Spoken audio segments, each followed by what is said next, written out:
What's good, YouTube? Anti-Yami here, and we're back with another deck profile of Skystriker Eldlich. So, this is just an update version of the deck. Some changes went through with the new supporting support with the Phoenix Enforcer, which, oh my god, I knew that card was going to be good, but it absolutely made this deck 10 times better. Unfortunately, I am running a proxy in this deck right now because my box sucked and I didn't really pull too much. I literally pulled like a Flunderies deck. So I have like a lot of Flunderies stuff, and I'm not planning on playing that deck because that deck is not my style. But I don't know, I might mess around with it and see, just to kind of learn how the deck rolls. But anyway, let's go ahead and jump into the deck profile. I don't want to make this profile like too super long, so I'm kind of probably like fly through it. And explain some of the stuff, but a lot of this stuff is pretty self-explanatory, so let's go ahead and hop in, right? Let's go ahead and start with the monsters. We have Ray, Golden Lord, now the new package here with the Destiny Hero guys, and then we have the Lord Heavenly Prison. Now, what I would say about this card, because I was testing this out before I tested out the Destiny Hero package, I was playing two of the Lords. It's pretty good, but there's times where this card comes up as like kind of breaky. It can be a little slow in today's meta game. Like, say for example, if you're going against like Dragon Link and you reveal this card, which takes up a starter, keep that in mind because it takes up space, obviously. So the other four cards has to perform very well for this card to be even worth like doing this thing. And it can set any spell or trap from the grave or from the deck. So the follow-up with this card is insane. The problem is living and making sure that you can actually survive the next turn to utilize that card you just said. And the fact is, it's a 3k beater. It's pretty cool. It's a 10-star, so it has synergy with Eldlich, the Golden Lord, and I don't play any XYZs for that reason because the number of times they both share the field is very rare, but it can come up. But I just choose not to play any rank 10 XYZs or anything because the extra deck is pretty tight. So this card could be extremely cuttable. I'm not sure yet, but I think that I keep testing with it. Right now, it's okay at 1, but I might cut it for something else. But we'll see. We will see. Going on to the Skystriker Spells, we play triple Widow Anchor, 1 Engage, multi-roll, Hornet Drones, 1 Fill Spell. This was really hard for me to downsize because I absolutely love seeing the Fill Spell in the starting hand because it helps you get the Ray. It helps you get through like other Skystriker spells. Sometimes you can see Engage, which is pretty nuts. But the reason why I cutted it, is that a word? Cut it? Is because it's not guaranteed to hit something, and opening 2 Area Zeros kind of sucks. So the 1 Area Zero so far has been really, really cool. I actually kind of like Area Zero at 1. 1 Shard Cannon and 1 Afterburners. So all the Skystriker cards are now down to 1, and of course one of the best Skystriker cards that can be more at 1 is Widow Anchor. Widow Anchor is pretty much how you win a lot of games. It can be interruption for your opponent's turn, and the fact that it can take monsters is insane. That's why you can win a lot of your games. For the Eldlich, I play 3 Cursed Eldlands. You want to open this card, it can get you a lot of advantage, get your Eldlich stuff rolling. You can search Golden Lord to use his hand effect to break boards. 3 Sanguine, 3 Conks, and 2 Haircutters.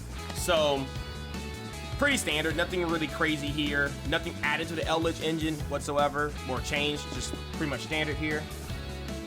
For the new engine, we have 3 Destiny fusions. This card is actually insane.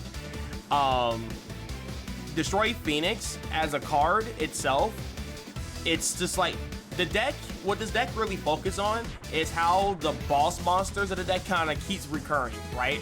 You see Eldlich, you fight the same Eldlich monster over and over again. You fight Ray over and over again. Now you have a fusion boss monster that you have to deal with every single turn, unless you have a way to deal with it.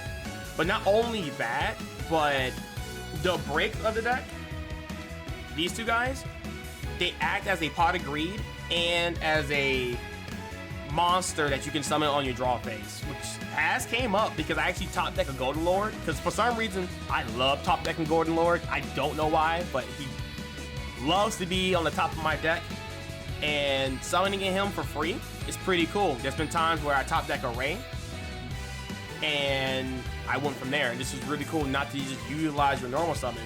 So it's pretty cool. Destiny Fusion is insane. It's a good card. For kind of like the utility cards, I play double droplets.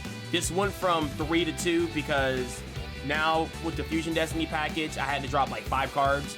So this is probably one of the most cuttable ones I could have, think of.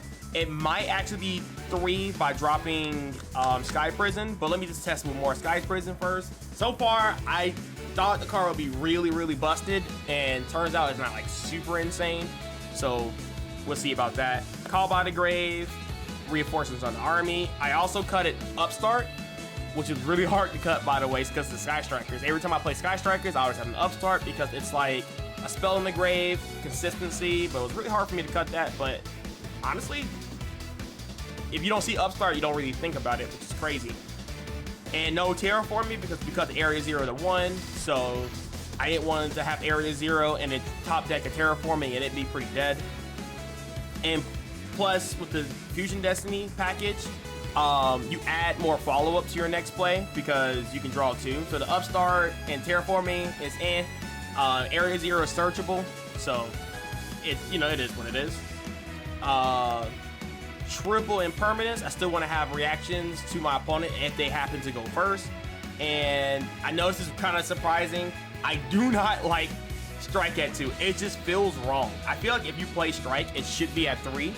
So again, between Droplets and Strike, one of these is going to bump back up to 3 if I decide to cut the Sky Prison. But for right now, it's pretty okay. When you have Strike, you have Strike.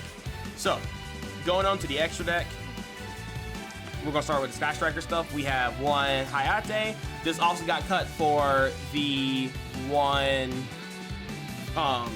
Enforcer. We have Kaina, triple Kagari, which is the most important one. This card is nuts. Once you get your engage going, this card is insane. It's literally a pot of greed. So, really good card. 2 Suzuku, very important. Usually the first one gets stopped. A lot of people like Baylor it or Ash it or whatever. So you use the second one kind of like a follow-up kind of play. So you can get your cards going. The one Hayate is very strange to me because when I used to play 2, I feel like the first or the second one never really comes up. And then all of a sudden,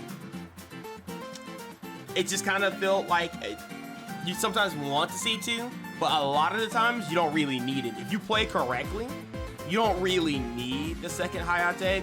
What the first one really does is to, again, kind of act as a Suzuku and kind of get your play started.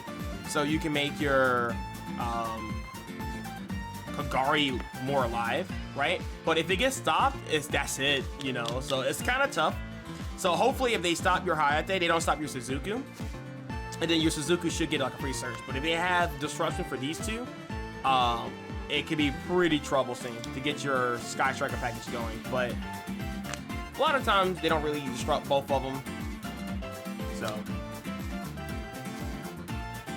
the last card, I keep forgetting her.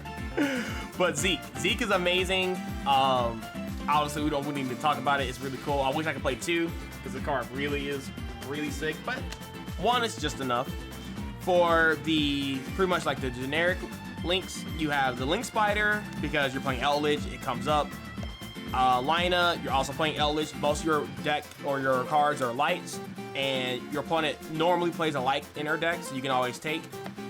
Unicorn to kind of like climb up into this. Usually when I summon Unicorn, it's either to spin back a card that will get affected by like destroy it, or to climb up into the Assets Code Talker, which swings per game, obviously.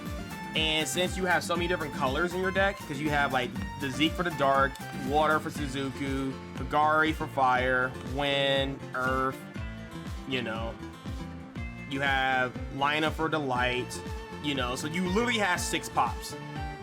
And it's insane. So Access Code Talker is really insane when it hits the board. Nigetsu. Now, this card I haven't summoned in a while. It's pretty funny. In theory, you would need to keep it because it outs boss monsters that you can't really target or, you know, destroy super easily. So you want to keep this in theory. But, yeah, I almost thought about cutting him, but I was like, nah, you kind of need him. He's pretty important in very niche situations. One Black Lesser Soldier, I almost thought about cutting him too, but he does come up at times. Actually, he comes up sometimes almost as smart as Unicorn. You know, Unicorn can sometimes, you know, spin back to like maybe like spin back a back row or something, so the Access Code Talker can be more safe, just in case you want to dodge like a solemn strike or warning or, you know, whatever. But yeah, this card comes up in a lot of matchups where it's kind of like a grindy back and forth. Like the Skystriker mirror match, this card can come up. The Eldlich mirror match, this card can come up. In more slower paced decks, this card comes up. It's really cool. And then this is my proxy for the Enforcer. Unfortunately, I don't have it. So hopefully when I get back into playing locals, I'll definitely pick up one and start playing the deck. But Enforcer is nuts. So what makes Enforcer so great in this deck, and the reason why I loved it way over Dragoon, because I never played Dragoon in this deck, because of the restriction of Red Eyes Fusion. And as you can tell, I don't play Anaconda because your deck doesn't really spam monsters on board. Like, you don't always have access to summon 2 monsters going first, so just playing the 3 Fusion Destinies is just enough. Kind of like the last thing you do for follow-up. But let me talk about this card real quick, and I don't want to again make this video too long. Some of the things that you can definitely do to just further your play. It's really big brain. It's pretty insane. So all the cards that this card can literally target on your side of the field is insane. Let's see, is there anything else in here? Okay, let's talk about these 5 cards right here, right? So if you summon Enforcer to, you know, target 1 card on your side of the field and 1 card on their side of the field, you could actually trigger some effects, right? So if I open up these 2 traps, I normally can set it, and I can actually use Enforcer's effect to pop it, and this can turn into a Sanguine, and that can get you started with your Eldlich package, which is really cool because these traps don't do anything on their own, right? They literally just become body blockers.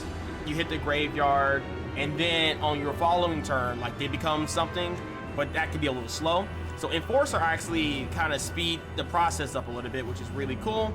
Golden Lord, when he brings himself back with his own effect, and I'm pretty sure this doesn't really need to come up unless you want to keep the Enforcer on the field, so you can like swing for both of these for like game or something. You can actually target the Golden Lord after he revives himself, and he's immune to being destroyed, so he will just suck up the damage there. Same thing with the Cursed Eldlich. Cursed Eldlich, you can just literally pop, and pretty much the same thing with these guys, kind of get your Eldlich things going. And then Area 0. Now, this kind of makes me sad because I did cut this to 1, but the fact that now Enforcer can like proc this, so you can actually like play Area 0, use his effect, you know, mill 3, whatever, right? And then you summon Enforcer, maybe like an extra deck or something, doesn't really matter. And then on your opponent's turn, you can actually don't put in your extra deck Monster Zone, because you can actually use Raise effect on your opponent's turn to kind of like do some plays. So you could pop a card on your opponent's side of the field, pop Area 0. Area 0 will activate, and it will actually summon a Ray. And Ray can actually use her effect in the extra, put a monster in extra deck Monster Zone, and go crazy. So it's pretty cool. You know, you can summon, you know, Suzuku if it can survive to the end of the turn. You can summon Hayate, just so if they attack into it, you get the mill a card. So yeah, if you already have a card in your grave, you can also just go into Hayate. You can bring back the Area 0, which is kind of funny if that's like your best play. But it's pretty insane. So this card right here synergizes a lot of the cards in this deck. It's just a perfect boss monster in my personal opinion. Probably the best card in the deck by far. And yeah, I would say if you guys are playing some kind of Skystriker or Eldlich combo or strategy, please play Enforcer. I promise you, you will not regret it. And with that said, thank you guys for watching. If you guys liked the video, make sure you guys, comment down below, subscribe if you want to see more Yu-Gi-Oh content. And that's going to be all for today's video. All right, peace.